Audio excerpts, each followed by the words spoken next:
본문 말씀 야고보서 5장 7절에서 11절까지의 말씀입니다. 그 가운데서 8절과 9절을 제가 봉독하겠습니다. 너희도 길이 참고 마음을 굳건하게 하라. 주의 강림이 가까우니라. 형제들아 서로 원망하지 말라. 그리하여야 심판을 면하리라. 보라 심판주가 문 밖에 서 계시니라. 아멘. 우리는 본문에서 주께서 강림하신다는 말씀을 듣고 있습니다. 주의 강림은 역사 세계에 일어날 중대한 사건입니다. 주님의 강림은 십자가의 죽으심으로 우리를 구속하신 주님께서 세상에 다시 오시는 사건입니다. 우리의 구주이신 예수께서 그의 백성과 함께 하기 위해 다시 오시는 사건입니다.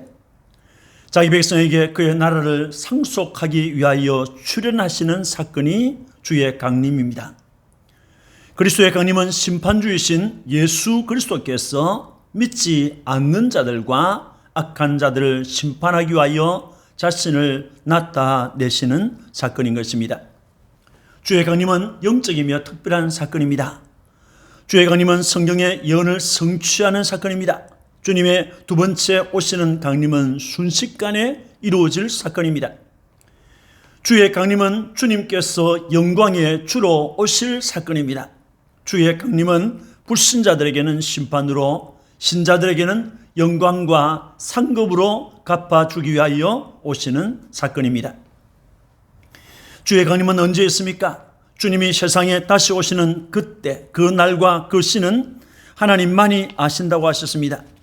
주님은 자신이 강림하시기 전에 일어날 몇 가지 징조들을 우리에게 알려주었습니다. 즉 그리스도, 불법의 사람이 먼저 나타날 것이라고 했습니다.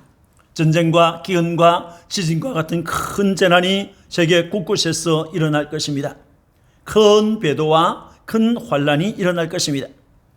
주님의 복음이 땅끝까지 전파될 것입니다. 그리하여 택자 구원이 완성될 때 주님께서 다시 오실 것입니다. 계속해서 주께서 강림하신다라는 말씀으로 함께 은혜를 받고자 합니다. 주님의 강림은 모든 사람이 볼 수 있도록 임할 사건입니다. 주님의 강림 앞에서 그리스도인들은 어떻게 살아야 합니까? 주님의 강림을 성도들은 참고 기다려야 한다고 했습니다. 7절과 8절에 그러므로 형제들아 주께서 강림하시기까지 길이 참으라. 너희도 길이 참고 라고 했습니다. 여기에서 그러므로 라고 하는 말은 앞에서 말한 것과 연관을 지어서 말할 때 사용하는 접속사입니다. 세상의 교만한 자들과 부자들의 행포 때문에 성도가 고난을 당하는 일이 있지만은 주님께서 강림하실 때까지 길이 참아야 한다는 말씀이 되겠습니다. 시편 37편 1절을 보면 악을 행하는 자들 때문에 불평하지 말며 불의를 행하는 자들을 시기하지 말지어다 라고 했습니다. 시편 37편은 다윗의 시로서 그가 경험했던 부당하고 악한 일들에 대해서 인내한 것과 하나님께서 지키시고 하나님께서 건져주시는 것을 감사하는 시가 되겠습니다. 다윗은 이 시편을 통하여 가난한 어린들은 악한 자들에 의해서 많은 어려움을 당한다고 했습니다. 그러나 그것들 때문에 불평하지 말며 그들을 시기하지 말라고 했습니다. 시편 37편 7절에서 8절을 보면 여호와 앞에 잠잠하고 참고 기다리라. 잠잠히 참고 기다리라고 했습니다. 자기 길이 형통하며 악한 꾀를 불이 이루는 자 때문에 불평하지 말지어다. 분을 거치고 노를 버리며 불평하지 말라고 했습니다. 그래서 다윗은 사울의 핍박을 많이 받았지만은 도망을 다녔지만은 다윗은 하나님을 의지하고 인내했던 것입니다. 그리스도인들에게도 이와 비슷한 상황들이 자주 일어납니다. 그때 그리스도인들은 주님의 강림을 생각하면서 참고 기다려야 하는 것입니다. 본문에서 길이 참으라, 또 길이 참고 라고 번역된 이 마크로두메로라고 하는 단어는 핍박하는 사람과 핍박 그 상황 앞에서, 그 사건들 앞에서 오래 참고 인내하는 것을 말하는 것입니다. 의인을 핍박하는 일은 과거에도 있었고 현재에도 계속해서 있습니다. 그래서 누가복음 6장 22절 23절에 인자로 말미암아, 예수 때문에라는 말이죠. 사람들이 너희를 미워하고 멀리하고 욕하고 너희 이름을 악하다 하여 버릴 때에는 너희에게 복이 있도다. 그날에 기뻐하고 뛰놀라. 하늘에서 너희 상이 큽니다. 그들의 조상들이 선지자들에게 이와 같이 하였느니라고 하였습니다. 길이 참는 것은 고통을 받으면서도 보복하지 않고 자제하는 것을 말합니다. 7절을 보면 야고보는 보라, 농부가 땅에서 나는 귀한 열매를 바라고 길이 참아 이른 비와 늦은 비를 기다리나니라고 했습니다. 여기 이른 비와 늦은 비는 농사와 관련된 비를 말합니다. 팔레스타인에는 보통 10월 중순에서 12월 중순까지 파종하는 시기를 중심으로 앞뒤에 내리는 비를 말하고 있습니다. 이 이른 비는 파종한 씨가 싹이 트도록 땅을 충분히 적셔주는 비가 되겠습니다. 늦은 비는 3월과 4월에 내리는 비인데 이 비는 알맹이가 꽉 차게 하는 데 필요한 비가 되겠습니다. 농부들은 씨앗을 뿌릴 때는 이른 비를 기다렸고 곡식이 익어가는 계절에는 늦은 비를 기다렸습니다.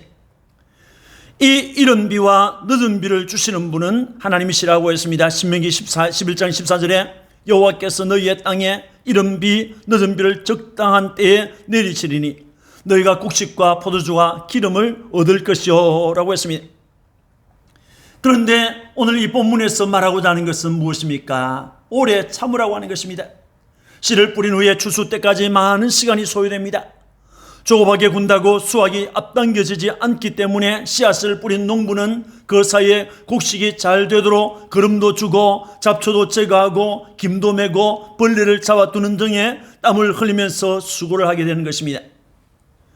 이와 같은 행동을 시편 126편 5절과 6절에서는 눈물을 흘리면서 씨를 뿌린다라고 비유하였습니다.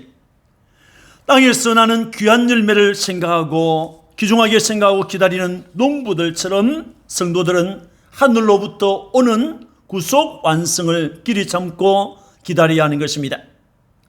그날은 불신자들에게는 영원한 멸망의 날이 될 것입니다. 주님을 사랑하는 자들에게는 완전한 구원의 날이요 천국 소망이 실현되는 날이기 때문입니다. 그래서 참고 기다리는 것입니다. 그렇다면 우리가 참고 기다려야 할 귀한 열매가 무엇입니까? 핍박을 받고 고통을 받아도 길이 참고 기다려온 사람에게 주어지는 생명의 멸류관, 의의 멸류관, 영광의 멸류관인 것입니다. 주님이 주시는 상급이 귀한 열매인 것입니다. 또 귀한 열매가 무엇입니까? 약속하신 나라를 상속으로 받는 것입니다. 하나님 나라를 상속으로 받게 되는 것입니다. 이렇게 귀한 열매를 바라기 때문에 참고 기다리는 것입니다.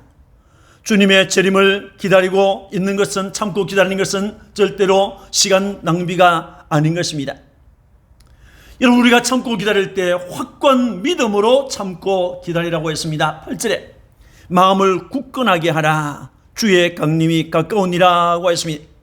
여기에 마음은 눈으로 볼 수 없지만은 생각하고 욕구하고 또는 욕정 또는 결단, 행위, 근심, 걱정, 고통, 슬픔, 사랑 등의 이 느끼고 행동하는 주체가 되겠습니다.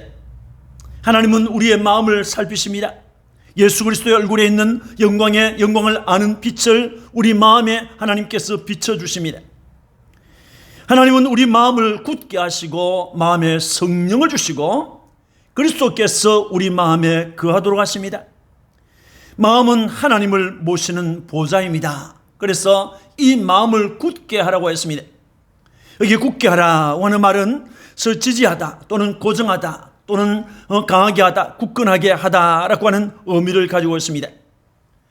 야고보가 본문에서 마음을 굳건하게 하라고 하는 것이 무엇입니까? 그것은 영적으로 강건해져라, 영적으로 굳건하게 서라고 하는 말이 되겠습니다. 이것은 견고하게 서서 흔들리지 말라는 말이기도 합니다. 시편 57편 7절에 하나님이여 내 마음이 확정되었고 내 마음이 확정되었사오니 내가 노래하고 내가 찬송하리이다 라고 했습니다. 나의 믿음은 확실하다 하는 말이죠. 나는 주님을 믿는 믿음 속에 굳게 서 있다라고 하는 말이 되겠습니다. 조롱과 멸시와 핍박 가운데서도 성도들은 주님의 강림을 기다립니다.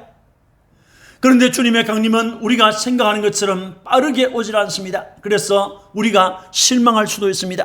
중도에 포기하고 싶을 때도 있습니다. 이것은 하나의 시험입니다. 이 시험에 맞설 수 있도록 강림하신 주님을 확실하게 믿는 믿음의 마음을 확고하게 하는 것입니다. 본문 성경을 보면 여러분이라고 하는 말이 강조되고 있습니다. 여러분은 길이 참고 여러분은 여러분의 마음을 확고하게 하십시오라고 했습니다. 고린도전서 15장 58절에 그러므로 내 사는 형제들아 견실하며 흔들리지 말고 항상 주의 일에 더욱 힘쓰는 자들이 되라. 이는 너희 수고가 주 안에서 헛되지 않은 줄 알미라고 했습니다. 여러분, 주님 앞에서 흔들리지 않아야 된다 했습니다. 주의 재림을 앞에 두고 있는 우리는 하나님을 믿는 것과 주의 재림을 믿는 믿음이 흔들리지 않아야 합니다. 여러 가지 유혹과 시험을 만날 때 우리의 마음은 흔들릴 수 있으나 이런 때에도 주님께서 우리를 위하여 하늘에서 간구하고 계심을 믿으면 견고하게 서 있을 수 있는 것입니다. 또 원망하지 말고 참고 기다려야 한다고 했습니다. 9절에 형제들아 서로 원망하지 말라. 그리하여 심판을 면하리라. 보라 심판주가 문 밖에 서 계시니라고 했습니다. 이 구절에서 원망하다라고 번역된 이스테나조라고 하는 단어는 신음하다 또는 근심하다 또는 탄식하다라고 하는 이런 뜻도 가지고 있습니다. 사람들은 곤고할 때 남을 탓하거나 원망하게 됩니다. 길이 참는 힘을 잃어버렸을 때 원망을 하게 되는 것입니다. 저 이스라엘을 보십시오. 이스라엘 백성은 애굽에서 고된 노동 때문에 신음하고 탄식했습니다. 저 이스라엘은 애굽에서 떠나는 출발을 했지만은 홍해 앞에서 원망했습니다. 저 르비딤에서 원망했습니다. 믿음이 확고했더라면 원망 대신에 하나님이 행하실 위대한 구원을 기다렸을 것입니다. 핍박과 환난 중에서 주님의 강림을 소망하며 기다리는데 주님은 오시지 않고 연기되는 것만 같습니다. 그때 우리도 모르게 주님을 원망하며 주변을 탓하게 되는 것입니다. 우리를 비판하는 원수들이 잘 되는 것을 보게 된다면 우리의 마음이 기쁘지 않을 것이 분명합니다. 그때는 하나님께 맡기고 참아야 하는 것입니다. 로마서 12장 19절에 내 사랑하는 자들아 너희가 친히 원수를 갚지 말고 하나님의 진노하심에 맡기라. 기록되었으되 원수 갚는 것이 내게 있으니 내가 갚으리라고 주께서 말씀하시니라고 했습니다. 하나님께 맡기는 것이 원망하는 것보다 더 유익한 것입니다. 그리하여야 심판을 면하리라고 했습니다. 여기에서 심판은 마지막 날 보좌 앞에서의 대심판을 말하는 것이 아닙니다. 현세에서의 정죄를 말하는 것입니다. 불평하고 원망하게 될 때 단정한 모습은 사라지고 맙니다. 그때 우리의 이웃들이 우리를 보고 비난하게 되고 욕하게 되는 것입니다. 그래서 불신자들로부터 정죄를 받지 않도록 하라는 것입니다. 심판주이신 주님이 문 밖에 서 계신다고 했습니다. 주님의 재림이 멀지 않았다는 것입니다. 우리가 원망하는 소리를 주님께서 듣고 계신다 하는 것입니다. 우리 이웃들로부터 정죄당하는 것을 주님이 보고 계신다는 것입니다. 그래서 우리는 우리의 관용을 모든 사람들 앞에 나타내어야 하는 것입니다. 주님이 가까이 와 있기 때문인 것입니다. 여러분, 주님의 강림 앞에서 그리스도인들은 길이 참아야 합니다. 마음을 굳건하게 하여야 합니다. 서로를 원망하지 않아야 합니다. 주님의 강림 앞에서 그리스도인들은 항상 정신을 차리고 기도해야 합니다. 다시 오실 주님을 영접하기 위해서 깨어 있어야 하는 것입니다. 흠이 없이 서야 합니다. 재림이 늦어진다고 생각될 때 실망하지 않아야 합니다. 주님의 강림이 가까울수록 더욱 사랑해야 합니다. 주님의 약속을 확실히 믿어야 하는 것입니다. 야고보는 선지자들과 성도들의 인내를 주의 재림을 참고 기다리는 우리에게 모범이 된다고 했습니다. 주의 이름으로 말한 선지자들의 인내가 우리에게 모범이 되는 것입니다.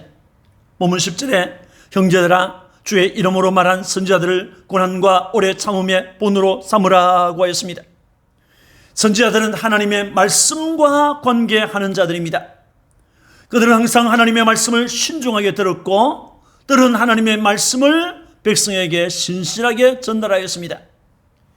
하나님을 대신해서 하나님의 뜻을 백성에게 전달하는 일을 하는 자가 선지자인 것입니다.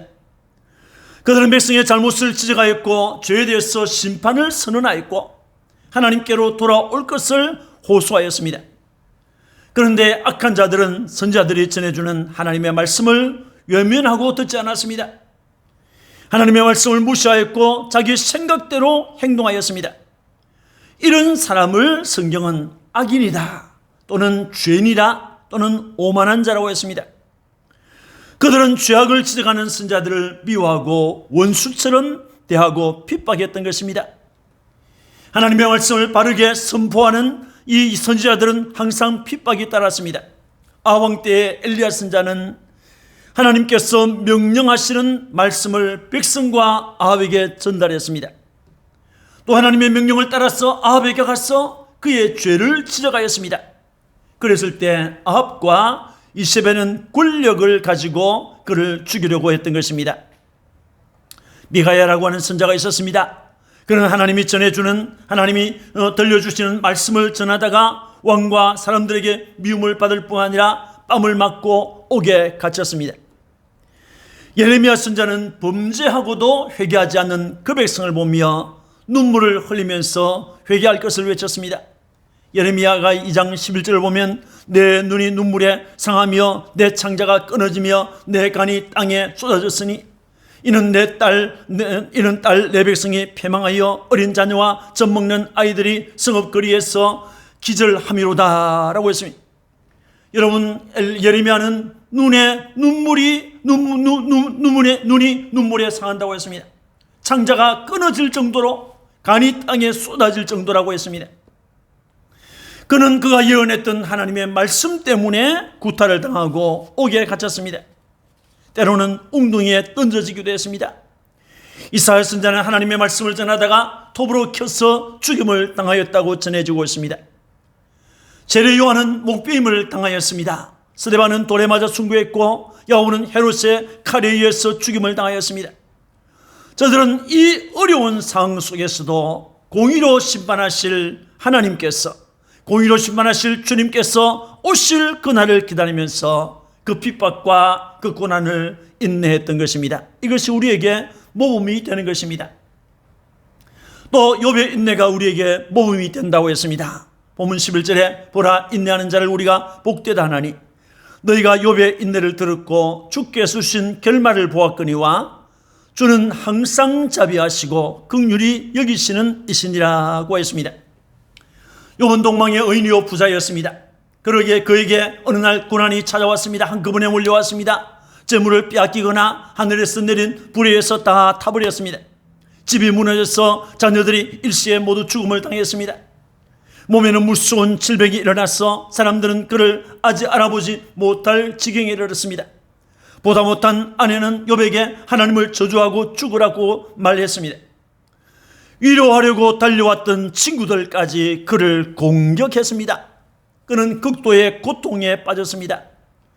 이런 상황을 욥은 이해할 수가 없었습니다. 그럼에도 욥은 하나님 앞에 범죄하지 않았고 하나님을 원망하지 않았습니다. 무엇 때문에 고난이 왔는지, 왜 아픔을 당하는지 그 이유를 몰랐지만은 그는 인내하면서 하나님에 대한 신앙의 줄을 놓지 않았던 것입니다. 그는 하나님께 대한 신뢰를 버리지 않았습니다. 결국 그는 폭풍 가운데서 말씀하시는 하나님을 만났습니다. 그리고 모든 것들은 다 회복되어졌습니다. 욥은 인내의 상징적인 인물이 되겠습니다. 이러한 욥의 인내를 본받아 주님의 강림을 인내하면서 기다리라고 하는 것입니다. 11절 말씀을 다시 봅니다. 보라 인내하는 자를 우리가 복되다 하나니 너희가 욥의 인내를 들었고 주께서 주신 결말을 보았거니와 주는 가장 자비하시고 긍휼히 여기시는 이시니라고 했습니다. 여러분, 초대교회 성도들은 주님의 이름 때문에 세상에서 많은 핍박을 받았습니다. 그런데 그들은 세상에서 받는 핍박을 축복으로 생각했습니다.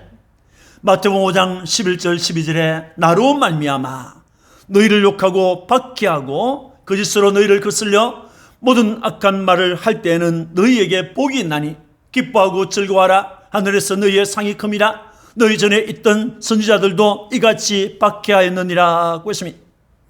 주님께서 하신 말씀을 그대로 믿었습니다. 핍박을 받을 때 복이 있다는 것을 저들은 알았습니다. 하늘에서 상이 있다는 것을 저들은 알았습니다. 자기들보다 앞서 살았던 선지자들이 이렇게 핍박을 받았다는 것을 알았던 것입니다. 앞서 살았던 신앙의 선조들은 핍박을 받았지만은 주님의 강림을 기다리면서 인내했습니다. 우리나라에 있었던 최근동 목사님, 주기철 목사님, 김익도 목사님, 최상리 목사님, 손영원 목사님, 박간준 장로님, 안희수 선생님, 이런 분들이 그러한 사람들인 것입니다. 주님께서도 십자가에 죽기까지 참았다고 했습니다. 베드로전서 2장 19절 20절에 부당하게 고난을 받아도 하나님을 생각함으로 슬픔을 참으면 이는 아름다우나 선을 행함으로 고난을 받고 참으면 이는 하나님 앞에 아름다우니라고 했습니다. 사랑하는 성도 여러분, 주님의 강림은 확실한 사건입니다. 주님의 강림은 주님께서 약속하신 미래적인 사건입니다. 그러나 그것은 멀리 있지 않습니다. 아주 가까이에 있습니다. 주가 오시면, 주가 강림하시면 이 세상의 모든 악과 모든 부조리와 불합리한 것들은 다 끝이 납니다. 주가 강림하시면 핍박하며 악을 행하던 자들은 형벌을 받을 것입니다. 주가 다시 오시면 믿는 우리는 영광의 나라와 상급을 받을 것입니다. 주의 강림은 우리에게 참으로 복스러운 소망의 실제인 것입니다. 그러므로 우리는 그 때를 기다리면서 길이 참아야 하는 것입니다. 주의 강림에 대한 확실한 믿음을 가져야 됩니다. 더디다고 원망하지 않아야 합니다. 우리보다 앞섰던 믿음의 선진들에게서 인내를 배웁시다. 주는 지금도 살아계셔서 하늘 보좌 우편에서 우리를 위하여 간구하고 계십니다. 그분이 다시 오실 것입니다. 우리를 데리러 오실 것입니다. 우리를 영접하여 당신과 함께 하기 위해서 다시 오실 것입니다. 이 주님을 굳게 믿고 살아가는 성도 여러분들이 되시기를 주님의 이름으로 축원합니다. 아멘. 기도하겠습니다. 주님 감사합니다. 지난 주일과 오늘 주일 주의 강림에 대하여 우리가 말씀을 들었습니다. 주님은 다시 오십니다. 주의 강림은 주님께서 약속하신 미래적인 사건입니다. 그러나 우리는 멀리 있다고 생각할 때가 가끔 있습니다. 주님 용서하여 주시고 가까이 있음을 알게 하옵소서. 주님이 오시면 이 세상의 모든 악은 다 끝이 나고 말 것입니다. 주님이 오시면 핍박하며 악을 행하던 자들은 형벌을 받을 것입니다. 주가 오시면 우리는 영광의 나라와 상급을 받을 것입니다. 그래서 이 주님의 강림을 기다리고 또 기다립니다. 길이 참고 기다리는 성도들이 되게 하옵소서. 확실한 믿음을 갖게 하옵소서. 더디다고 원망하지 않게 하옵소서. 우리보다 앞섰던 믿음의 선진들이 다 인내하면서 살았던 것을 알게 하옵소서. 지금도 살아계셔서 우리를 위하여 하늘 보좌 우편에서 기도하고 계시고 우리를 다시 데리러 오실 주님, 우리를 영접하여 당신과 함께 있기 위하여 오시는 주님 참으로 감사합니다. 믿음으로 기다리는 성도들이 되게 하여 주옵소서. 우리 구주 예수 그리스도의 이름으로 기도합니다. 아멘.